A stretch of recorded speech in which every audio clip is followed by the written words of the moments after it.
Merci Monsieur le Président. Chers collègues, cette convention territoriale d'exercice concerté de la compétence enseignement supérieur et recherche constitue donc une nouvelle étape après l'adoption du schéma régional d'enseignement supérieur, de l'appropriation de son rôle de chef de file de la région donc pour cette compétence ESR.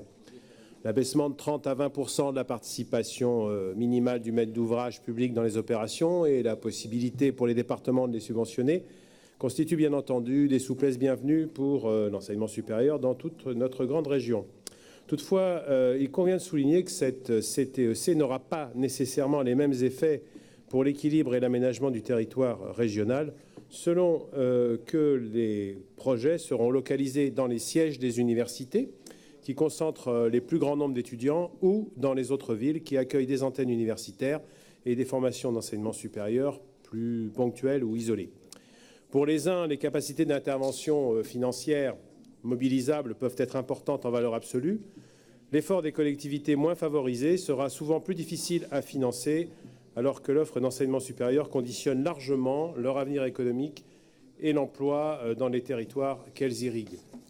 C'est pourquoi, au-delà de cette CTEC, les arbitrages de l'administration régionale seront déterminants pour les investissements dans les petites villes, sans doute plus encore que dans les grands pôles universitaires. Je forme en conséquence, avec le groupe LR-CPNT, le vœu que l'équilibre territorial soit pris en compte dans ces arbitrages, tant en termes d'intensité de l'intervention que de choix dans les implantations, avec toute la concertation et la transparence qu'ils méritent.